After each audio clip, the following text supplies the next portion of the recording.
ये ग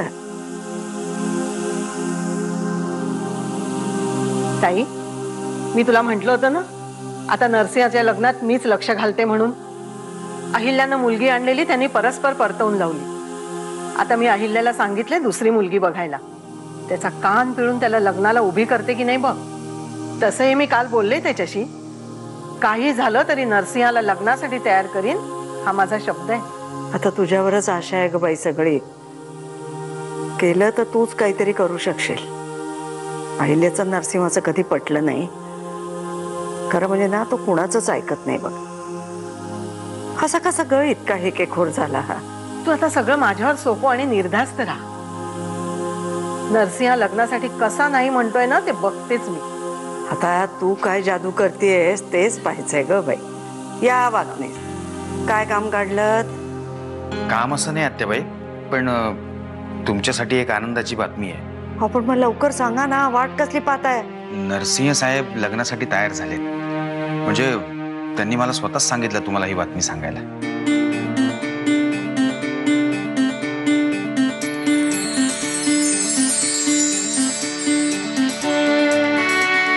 काय सांगताय का वागणेस? खरं सांगताय ना? अहो खरंच आत्याबाई, मी खरंच सांगतोय. फक्त साहेबांचा एवढाच आग्रह आहे की मुलगी सुशील, चांगल्या स्वभावाची आणि आपल्या घराला साजेशी अशी हवी. बाकी त्यांच्या काही फारशा अटी नाहीये. शेवटी पांडुरंगाने ऐकली माझी प्रार्थना. आता मात्र पंढरपूरला एकदा जाऊन यायला पाहिजे. हा नरसिंहाची मनस्थिती समजू शकते ग मला. नर्मदावर फार प्रेम होतं त्याचं. ती अशी अचानक गेली, काय करेल बिचारा. पण आता नवीन बायको आली ना की जरा स्थिरस्थावर होईल बघ. शांत होईल मन त्याचं. मग रमावतीच्या हॉटेलकडे अगदी व्यवस्थित लक्ष देईल बघतो. पण वाकनीस, तुम्ही सांगताय ते खरं आहे ना? नाही म्हणजे नरसिंहाशी तसं स्पष्टपणे बोलणं झालंय ना तुमचं? अगदी व्यवस्थित बोलणं झालंय. साहेबांनी स्वतःच सांगितलंय मला हे. म्हणजे मी त्यांना काही विचारलं नाही कारण वगैरे, पण साहेब तयार झालेत हेच आपल्यासाठी पुरेसं आहे नाही? रेणू, अगं असं नरसिंहाच्या मनाविरुद्ध मी त्याच्या लग्नासाठी मागे लागले नसते ग. पण भवानी माईचं भाकीत आठवलं की जीव अगदी घाबरा घुबरा होतो बघ. तिने सांगितलेली मुदत संपत आली होती. मला काळजी हीच होती, आता मुलगी आणायची कुठून? आणि मुलगी सुद्धा अशी जी नरसिंहाचं कवच असेल, त्याचं रक्षण असेल. कुठून मिळणार अशी मुलगी? कवच म्हणून तिने नरसिंहाचं रक्षण केलं पाहिजे. त्याला खूप मोठी मजल गाठायची. खूप मोठं व्हायचंय ग माझ्या नरसिंहाला.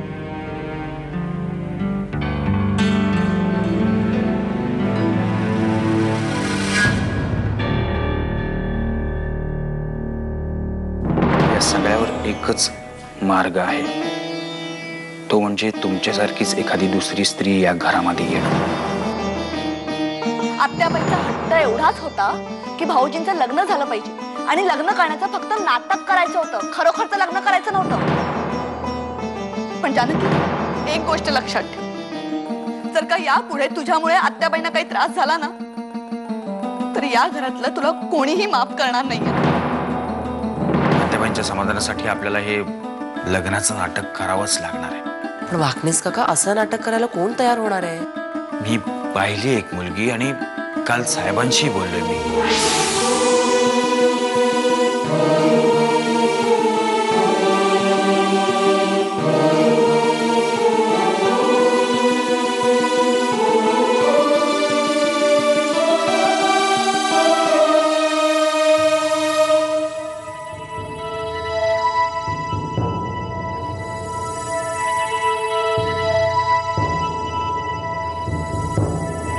जानकी,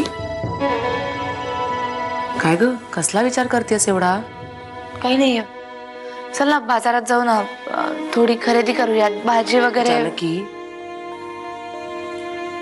विषय टाळू नकोस. काय झालंय?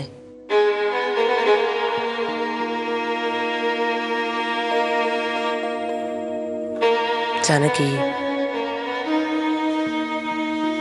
नाही बघ, तुझी मनस्थिती मी सध्या समजू शकते ग. म्हणजे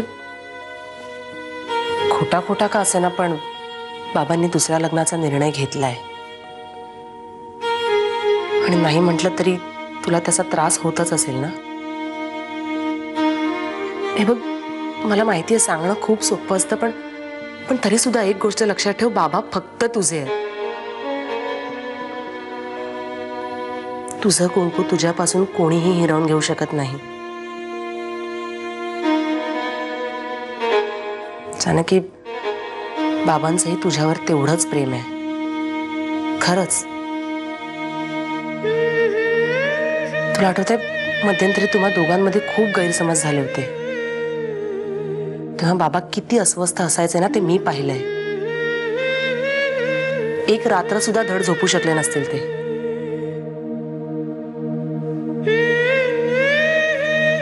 आणि आत्ता सुद्धा त्यांची मनस्थिती तुझ्यापेक्षा फार वेगळी नसेल, मला खात्री आहे. तू फक्त एकाच गोष्टीवर विश्वास ठेव की तुझ्यापासून कोणीही लांब जाणार नाहीये.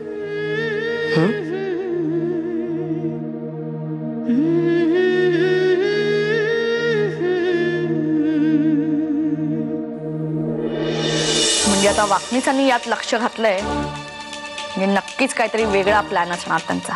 कसला प्लॅन? वाकणीसांचे प्रताप तुम्हाला माहिती नाही.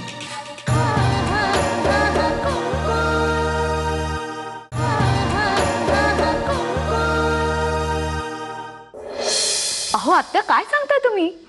भाऊजी लग्नासाठी तयार झाले? म्हणजे काय? आणि विशेष म्हणजे आपल्याला जास्त कष्टही घ्यावे लागले नाहीत. अहो पण आधी कष्ट घेतलेत की आपण. आत्याबाईंची आघाडी तुम्ही सांभाळली होती, जानकी आणि भाऊजींची आघाडी मी सांभाळत होते. सुगंधा काना त्यांच्यापर्यंत प्रयत्न करत होते आणि कानाने एक मुलगीही आणली होती. पण मध्येच भाऊजींनी मोर्चा घातला म्हणून, नाही तर सगळं व्यवस्थित झालं असतं. पण मला काय वाटतं, या सगळ्याचा परिणाम झाला असेल कदाचित. कसं का होईना, आपलं काम होणार आहे ना, मग झालं तर. आता एकदा नरसिंहाचं लग्न होऊन जाऊ दे, मग बघच तू, तांदळातून खडा जसा बाजूला काढतात ना, तसं जानकीला या घरातून बाहेर काढते की नाही मी. बरं आत्या, मला हे सांगा, तुम्हाला ही आनंदाची बातमी दिली कोण? अगं, तो नरसिंहाच्या मागे मागे सारखा फिरत असतो तो, काय ना त्याचा पिये वाकणीस. दुसरं कोण सांगणार? त्यानंच सांगितलं. पण आपल्यासाठी ही आनंदाची बातमी आहे ना, मग झालं तर. सुंठी वाचून खोकला गेलाय. सुंठी वाचून खोकला गेला नाही तर आपल्यालाच पुढे जाऊन ठसका लागणार आहे. म्हणजे आता वाकणीसांनी यात लक्ष घातलंय, म्हणजे नक्कीच काहीतरी वेगळा प्लॅन असणार त्यांचा. कसला प्लॅन? आत्या, वाकणीसांचे प्रताप तुम्हाला माहिती नाही. या लग्नाच्या प्रकरणात जरा जास्तच लक्ष घालताय. साधा सुद्धा माणूस नाहीये तो. सापाला बिळातून बाहेर काढायचं तंत्र त्या वाकणीसला चांगलंच माहिती. त्यामुळे त्याच्यापासून सावध राहिलंच पाहिजे.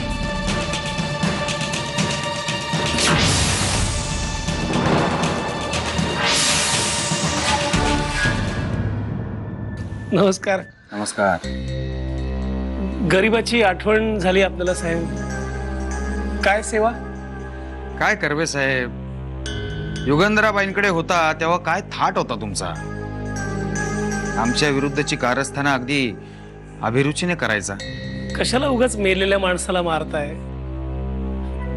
हवं तर आयुष्यभर तुमच्याकडे चाकरी करतो साहेब, तुमच्या पायाशी पडून राहतो. कृपा करून अशी थट्टा करू नका. काही महत्वाचं काम होतं? काम महत्वाचं आहे म्हणून तर या अशा ठिकाणी बोलवलं ना. त्या दिवशी त्या इन्शुरन्स ऑफिस मध्ये आपण भेटलो होतो, त्यावेळेला तुमच्याबरोबर तुमची भाची होती. अस्मिता काळे, माझी बहीण आहे स्नेहा राजापुरे, तिची मोठी मुलगी. 1.5 वर्षापूर्वी अपघातात तिचा नवरा गेला. बिचारी अजून नाही सावरलेली. साहेब खरं सांगू का, वैधव्य हा खरंच खूप मोठा शाप आहे हो. समाज आणि नवऱ्याची आठवण सुखाने नाही जगू देत अशा बाईला. खूप बिकट अवस्था झाली तिची. तिचं काय करावं हाच मोठा प्रश्न आहे माझ्या पुढे. कर्वे, तो प्रश्न मी सोडवतो असं तुम्हाला म्हटलं तर? म्हणजे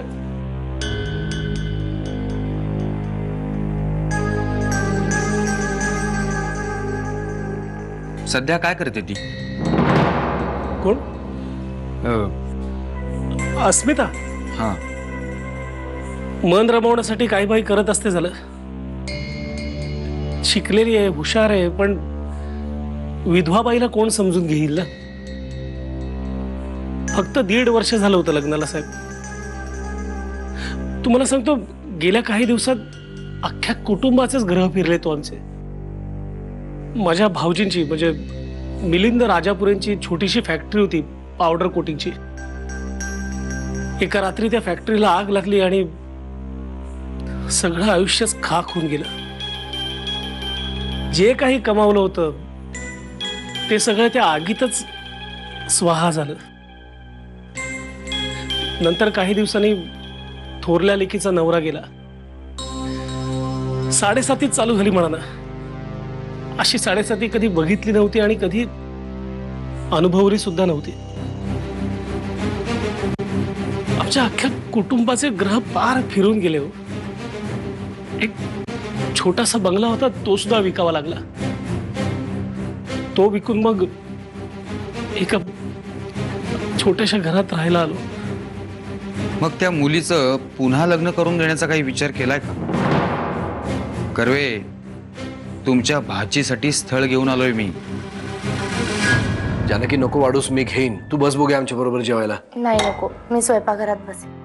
काय वेडेपणा जानकी, किती दिवस हे नाटक करणार आहोत आपण. बस बघूया जेवायला. नाही, तुम्ही समजून घ्या. मी नरसिंहा, ए नरसिंहा, कुठं आहेस रे? अरे वा, जेवण का चालली आहेत? चालू दे चालू दे. काय आता मी, तू अशी उठून का आलीस इथे? अरे हो हो, वाकणीस आले होते रे खोलीत. आनंदाची बातमी कळली, बरं वाटलं. काय बळ आलंय बघ मला म्हातारीला ते. पण एवढी आनंदाची बातमी अशी उशिरा का दिलीस रे? असू दे, आनंदाची बातमी दिलीस ना, हेच खूप आहे. हो का नाही का जानकी? तुला सुद्धा घेऊया बरं का या लग्नाला साडी आपण. हा, आता उद्या सकाळी स्वयंपाकघरात जाऊन आधी मी शिरा करणार आहे. मला कोणी काही बोलायचं नाही, आधीच सांगते. तोंड गोड करायला नको याच. म्हणजे मुलगी नाहीये मिळाली अजून, पण ठीक आहे, ती मिळेल की. सगळ्यांनी शोधायचं म्हटल्यावर मिळेल मुलगी, हो की नाही? अगं तू सुद्धा बघ की तुझ्या माहितीतली कोणी आहे का रमावतीची? असलं तर भेटव, आण तिला इथे. हा, बघू आपण. आपल्याला काय, चांगली शालीन सुसंस्कृत मुलगी पाहिजे, एवढंच आहे, हो का नाही? हा, बरं का नरसिंहा, फक्त मुलगी बघताना नाही. तू बोलू, तू बस इथे. अरे तसं नाही, काय बस आधी. असं नाही काही झालं मला. अरे पाणी पी. अरे आणि का आलीस तू उठून खोलीतून? चल चल, तुझं जेवण घेऊन येईन कोणीतरी. तू चल बघू. असं नाही. तू चल. अरे आनंद झाला तर सांगायला नको का तुम्हाला? पण हे बघ, उद्याचा शिरा मात्र मीच करणार आहे. हा, सांगून ठेवते. आणि सांगून ठेव, स्वयंपाकघरात उगीच कोणी लुडबुड करायची नाही, मला त्रास द्यायचा नाही, कळलं ना? जानकी, कोणासाठी ताट वाढतेस तू? आत्याबाईंसाठी. पाहिलं नाहीस किती खुश होत्या त्या? आता तरी जेवतील. मी जेवण देऊन येते त्यांना.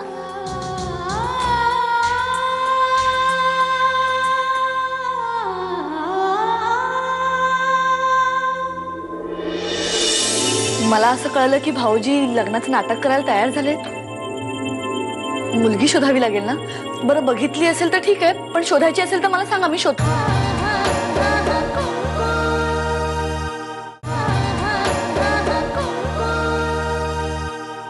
अमृता, म्हणजे शेवटी दादा लग्नाला तयार झालाय तर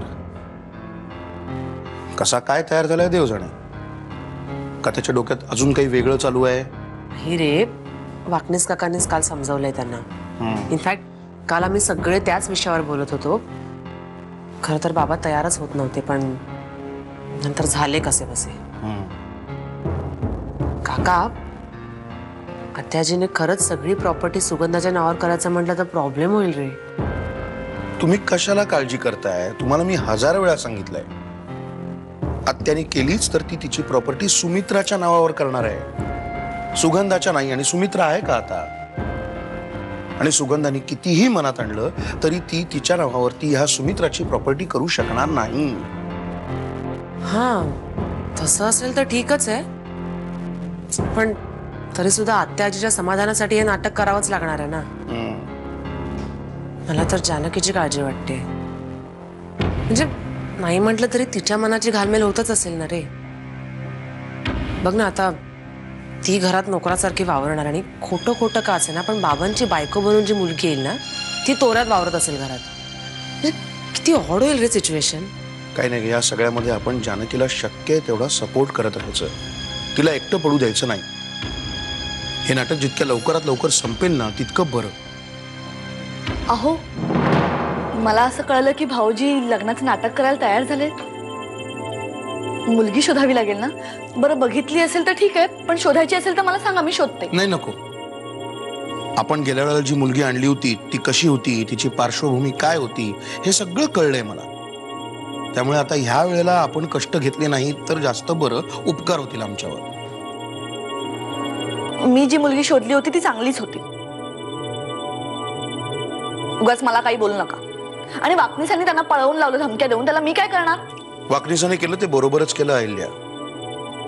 ज्या मुलीची आपल्या घराचा उंबरठा चढायची लायकी नाही, अशा मुलीला तू आपल्या घराची मोठी सून करायला निघाली होतीस. मी जे काही करत होते ते आत्याबाईंच्या काळजीपोटी करत होते. पोट तिडकीने मदत करायला गेले तर तुम्ही मलाच दोष देताय. हो, दोष देतोय, कारण ज्या वेळेला तू अशी काहीतरी मदत करायला गेलीस ना, तेव्हा नेमकी काहीतरी गडबड झाली नाही का अहिल्या? कारण ती जी मदत असते ना, ती सगळ्यांच्या हिताची नसते, फक्त स्वतःच्या हिताची असते. बरोबर ना? आणि एक महत्वाची गोष्ट नक्की लक्षात ठेव, आपण हे जे करतोय ना, हे दादाचं खरं लग्न नाहीये. दादाच्या लग्नाचं फक्त नाटक आहे. हो, मला माहितीये आपण भाऊजींच्या लग्नाचं नाटक करतोय, पण नाटक जरी करत असलो तरी मुलगी तोलामोलाचीच आणायला हवी ना. रमावतीतली एखादी अशिक्षित मुलगी आणली नाही म्हणजे झालं.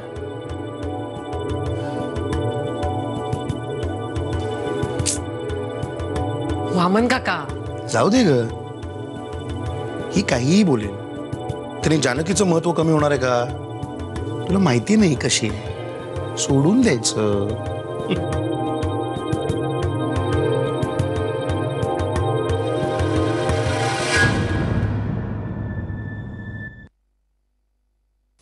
नरसिंहा, ये ना रेणू आत्या, ये.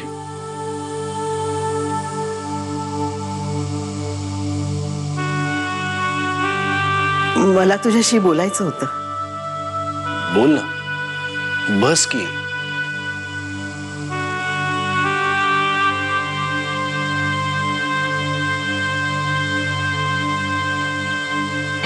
काय ग, बोल.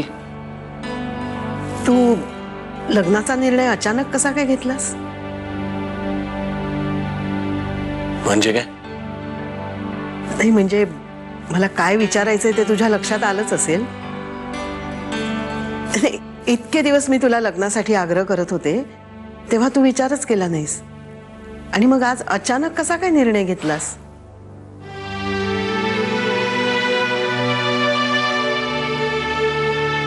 रेणू आत्या, मुळात मला ही कल्पना अजिबात पटली नव्हती. राधेबाईची कालची अवस्था बघून राहवलं नाही मला. त्यातून तू सुद्धा समजुतीच्या 4 गोष्टी सांगितल्यास मग असं वाटलं सगळेच जण म्हणतात तर त्यात काहीतरी अर्थ असेल. आणि मला खरं खुरं लग्न थोडंच करायचंय. जानकीची या घरातली पोझिशन तशीच राहणार आहे.